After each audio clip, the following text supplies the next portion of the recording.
தாயில்லாத குழந்தை. ஜானகி தெரு திண்ணையில் உட்கார்ந்த குழந்தைக்கு வேண்டிய பனிக்குள்ளாய் பின்னிக் கொண்டிருந்தார். சிவப்பும் வெளுப்பும் கலந்த நூலில் குள்ளாய் பாதி பின்னப்பட்டிருந்தது. பின்னிக் கொண்டிருந்தவன் குள்ளாயை இப்படியும் அப்படியுமாக திருப்பி பார்த்துவிட்டு யோசனையில் ஆழ்ந்தாள். நிறைமாத கர்ப்பிணியாகிய அவளுக்கு அப்பொழுது எழுந்த யோசனை இனி அவளுக்கு பிறக்கப் போகும் குழந்தையை பற்றியதை தவிர வேற ஒன்றுமில்லை. அழகிய உருண்ட முகம், சுருள் சுருளாக புரளும் கூந்தல், கடைசில் பிடித்த மாதிரி கால்களும் கைகளும், அழகிய கருவிழிகள், எடுப்பான மூக்கு, சின்ன சிறிய வாய், மாம்பழ கதப்பை போன்ற கன்னங்கள், இத்துடன் நல்ல சிவக்க நிறம். இவை போதாதவா ஒரு மதலைக்கு? கட்டாயம் தன்னுடைய குழந்தை இவ்வளோ ரூப சௌந்தரியத்துடன் இருக்கும் என்பதில் அவளுக்கு சந்தேகமில்லை. அப்படிதான் இருக்க வேண்டும் என்றும் அவள் மனம் தீர்மானம் செய்திருந்தது. ஒவ்வொரு நிமிஷமும் அவள் மனம் இதைத்தான் வேண்டிக் கொண்டிருந்தது. அழகிய குழந்தைகளை பார்க்கும்போது, குழந்தை கண்ணனின் படத்தை பார்க்கும்போது அவள் இதையே வேண்டினாள். ஜானகியின் யோசனை கலைந்தது. இதை நாளைக்கு முடித்து விடுவேன். பிறகு குழந்தைக்கு இதே நேரத்தில் சட்டை பின்ன வேண்டும் என்று வாய்விட்டு சற்று உரக்க சொல்லி கொண்டாள். அப்பொழுது திரு கேட்டே யாரோ திறப்பது போல் சத்தம் கேட்டது. அவள் எழுந்து வந்து பார்ப்பதற்குள் 6 வயது பெண் ஒன்றும் 4 வயது பையன் ஒருவனும் வாசல் படியில் நின்று கொண்டிருந்தனர். அவள் சற்று முன் கற்பனை செய்த உருவத்தின் ஜாடையை அந்த குழந்தைகள் முகத்தில் கண்டாள்.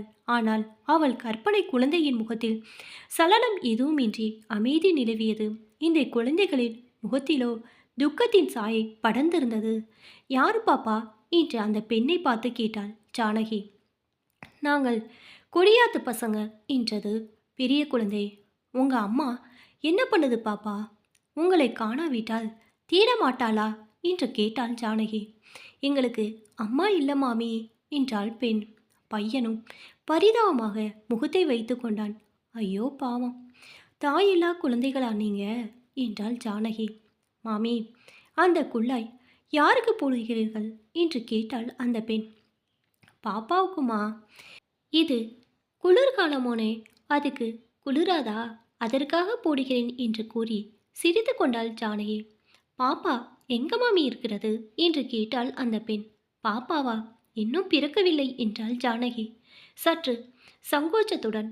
அதற்குள் உள்ளே இருந்து ஜானு ஜானு யாரோட அம்மா பேசிட்டு இருக்க என்று கேட்டுக்கொண்டே ஜானகியின் தாயார் வெளியில் வந்தாள். ஓஹோ, இதுங்களா? என்னவோ பாவம், 2 வருஷமா அவ அம்மா போய் பாவம் கிடந்து இதுங்க திண்டாடுதுகள். தாயார் இல்லாவிட்டால் என்ன இருக்கு, பாலும் பிள்ளைங்கள் பேரில் தான் அவ அம்மா போனாள். அந்த குழந்தையும் போச்சு. புள்ளை பெற்ற 4வது நாள் ஜன்னி கொண்டு போய்விட்டாள் என்று எங்கேயோ யோசனையாக பாப்பாவென்று பேசிக்கொண்டு போனாள் ஜானகியின் தாயார். ஜானகியின் முகம் வெளிரியது. என் அம்மா ஜன்னி கண்டது என்று கம்மிய குரலில் கேட்டாள். பெண்ணின் கலக்கத்தை கண்டுபிடித்து விட்டாள் தாயார்.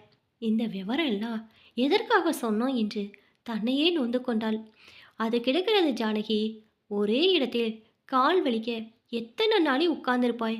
எழுந்து போய் ஊஞ்சலில் சேர்த்த படுத்துக்கொள்ளேம்மா என்று பெண்ணை கடிந்து கொண்டார் தாயார். போகிறேம்மா, அதுகளுக்கு ஏதாவது கொடுத்து அனுப்பேன். பாவம், துணிகள் எல்லாம் கந்தலாக இருக்கே. அவ அப்பா ஒன்றும் சம்பாதிக்கலையா? ஏன் இப்படி வைத்திருக்கிறார்? அதான் கேட்டதில்லையா? தாய் இல்லாத தகப்பன் தாயாகி என்று. என்னமோ அதுக தலையெழுத்து. நாளைக்கு வாடி அம்மா, ஏன் ரவிக்கு ஏதாவது பழசு இருந்தா பார்த்து தரேன். கொஞ்சம் சின்னதாக தச்சும் தரேன். ஏதோ குளிருக்கு போட்டுக்கோ என்று ஜானகி பரிவுடன் கூறினாள். குழந்தைகள் இருவரும் போய்விட்டனர். ஆனால் ஜானகியின் மனதில் விவரிக்க முடியாத வேதனையும் கவலையும் பிடுங்கியது. ஊஞ்சலில் படுத்த தூங்க முயன்றும் பரிதாபமான அந்த 2 முகங்கள் தோன்றி அவள் மனவேதனையை அதிகப்படுத்தின. தாயார் ஒருத்தி இருந்தால் இந்த குழந்தைகள் எவ்வளவு சீரோ சிறப்பு பெற்று விளங்கும். இனி பிறக்கப் போகும் குழந்தைக்கு பனிக்குள்ளாய் பின்னும் தன்னை போலதான் அவளும் இருந்திருப்பாள். குளிரில் நடுங்கும் குழந்தைகளை ஆதரவுடன் அணைத்து படுக்க வைத்தாலே போதுமே. அந்த அன்புக்கு இந்த உலகத்தையே பணயமாக வைக்கலாமே. சி, என்ன துக்ர அதிர்ஷ்டம் இவர்களுக்கு! ஒருவேளை தன் குழந்தையும் இந்த மாதிரி ராசியில் பிறக்குமோ? ஜானகிக்கு தன் தாயார் கூறியது நினைவுக்கு வந்தது. பானு பிள்ளை பேரில்தான் அவ அம்மா போனாள் என்று ஜானகியால் அம்மாரி நிலைமையை கற்பனை கூட செய்ய முடியவில்லை. அப்படியே அயர்ந்து ஊஞ்சலில் தூங்கிவிட்டாள். ஜானகி தூங்கி விழித்தபோது மணி 5:15க்கு மேல் ஆகியிருந்தது. வழக்கம் போல் இல்லாமல் அன்று அவளுக்கு உடம்பில் வேதனை ஏற்பட்டிருந்தது. என்னடி அம்மா, தலை கூட பின்னிக் கொள்ளாமல் தூக்கம்? எழுந்து வா, அஸ்தமம் ஆகப் போகிறது. தலை பண்ணி விடுறேன் என்று ஜானகியை கூப்பிட்டாள் அவள் தாயார். போ அம்மா, எனக்கு உடம்பு சரியா இல்லை, என்னவோ வேதனை பண்ணுகிறது என்று அழுத்து கொண்டாள் ஜானகி. தாயாருக்கு விஷயம் விழுங்கி போயிட்டு. அசடே, ஆற அமர விஷயத்தை சொல்கிறாயே, நர்ஸுக்கு சொல்லி அனுப்ப வேண்டாமா? ராத்திரி வேளையில் திடீரென்று எப்படி அழைத்து வருவது என்றாள் தாயார். பிறகு மாடிக்கு சென்று ஜானகி தகப்பனாருக்கு விஷயத்தை கூறினாள். அங்கும் இங்கும் அலைந்து திரிந்து கொண்டிருந்தாள். மனசிலே பதட்டமும் கவலையும் நிறைந்திருந்தன அவளுக்கு. ஜானகி ஊஞ்சலிலே உட்கார்ந்திருந்தாள். மறுபடியும் கோடி வீட்டு குழந்தைகள் இருவரும் வந்தனர். என்ன மாமி உடம்புக்கு? மூஞ்சி என்னவோ போல் இருக்கே என்று கேட்டாள் அம்லோ என்கிற அந்த பெண். உடம்பு சரியில்லையடி அம்மா என்றாள் ஜானகி. திரும்பவும் எதையோ நினைத்து கொண்டவது போல் உள்ளே சென்று தன் பெட்டியை திறந்து 2-3 பழைய ரவிக்கைகளை எடுத்துக்கொண்டு வெளியே வந்தாள். அப்பொழுது ஜானகிக்கு காஃபி எடுத்துக்கொண்டு வந்த அவள் தாய் அதை பார்த்துவிட்டு, என்னடி இது வேலை, என்ன அவசரம் முழுகி போகிறது இப்போ, உடம்பு சரியில்லையா என்று கடிந்து கொண்டே பெண்ணையும் அந்த குழந்தைகளையும் மாறி மாறி பார்த்தாள். அம்லுவும் அவள் தம்பியும் தயங்கி ஒரு அடி பின்னே நகர்ந்தனர். இருக்கட்டும் அம்மா, மத்தியானமே கொடுக்க வேண்டும் என்று நினைத்திருந்தேன். பாவம், தாய் இல்லாத குழந்தை என்றாள் ஜானகி. சரி, நீ உள்ள போய் படுத்துக்கோ. இந்தாடி அம்ரு, திருமணமே வந்து வந்து மாமியை தொந்தரவு பண்ணாத. மாமிக்கு சின்ன பாப்பா பிறக்க போகிறது, போ உங்க வீட்டுக்கு என்று கூறினாள் அம்லுவிடம் ஜானகியின் தாயார். ஜானகிக்கு அடுத்த நாள் காலையில் ஒரு பெண் குழந்தை பிறந்தது. அவள் எதிர்பார்த்தபடியே குறுகுறு என்ற மூக்கும் விழியுமாக நன்றாக இருந்தது. ஆனால் பிரசவம் ஆனதிலிருந்து குழந்தையை கண்டு சந்தோஷப்பட முடியாமல் ஜானகிக்கு மயக்கம் போட்டிருந்தது. நான் என்னடி அம்மா பண்ணுவேன்? நேற்று மத்தியானம் அந்த கோடி வீட்டு குழந்தைங்க வந்திருந்தன. பேச்சு வாக்கில் அவ அம்மாவும் தான் போய்விட்டாள் என்று இவளிடம் சொல்லிவிட்டேன். அதிலிருந்து பாவம், தாய் இல்லாத குழந்தைகள் என்று அங்கலாய்த்து கொண்டே இருந்தாள். அதுதான் காரணமோ என்னமோ, பகவானே, ஆபத்து ஒன்றும் இல்லாமல் காப்பாற்று என்று நர்ஸிடம் கூறி கவலைப்பட்டாள் ஜானகியின் தாயார். ஜானகிக்கு குழந்தை பிறந்திருக்கிறது என்கிற செய்தி அம்லுவிடம் காதில் விழுந்தது. பாப்பாவை பார்க்க வேண்டும் என்கிற ஆவல் மிகுதியால் ஓடி வந்தாள்.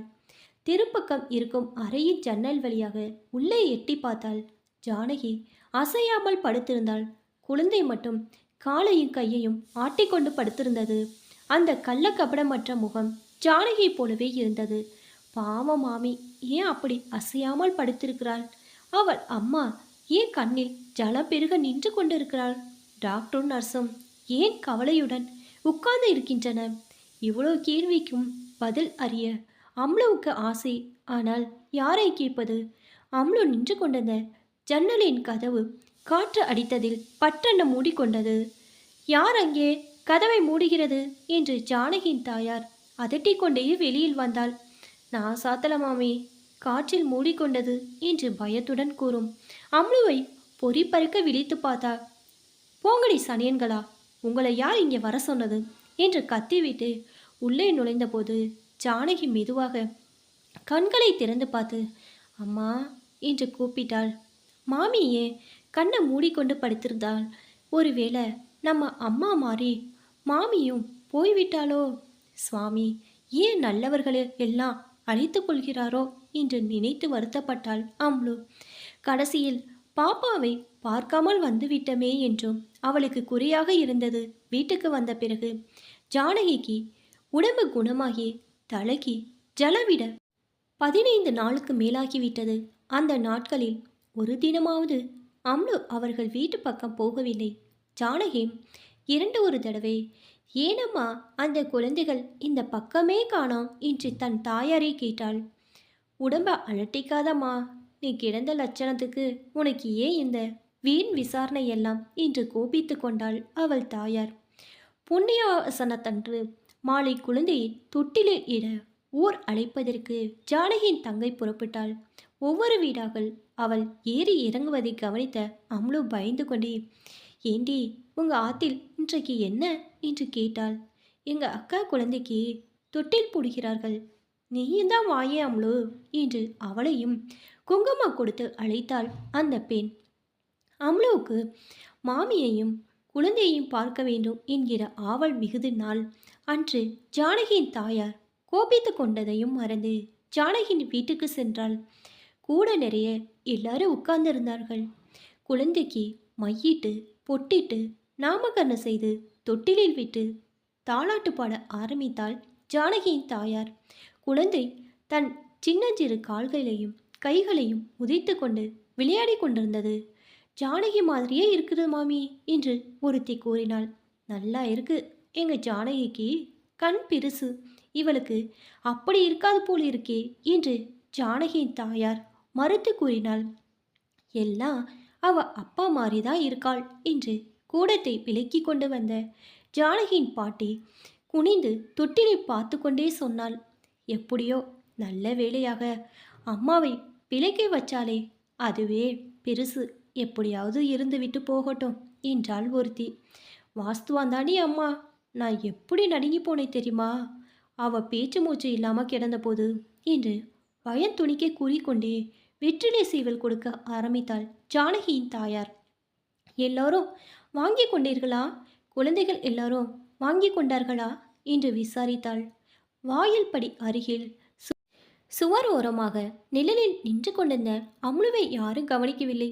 தொட்டிலை சுற்றி வளைத்து நின்று கொண்டிருந்த கூட்டத்தை விலக்கி உள்ளே சென்று ஒரு தடவையாவது பாப்பாவை பார்க்க மாட்டோமா என்று அவள் குழந்தை மனம் அடித்தது. அதற்கு வேண்டிய தைரியம் அந்த குழந்தைக்கு ஏற்படுமா? ஒவ்வொருவராய் எல்லோரும் போய்விட்டனர். ஜானகியின் தாயார் ஏதோ வேலையாக உள்ளே போனாள்.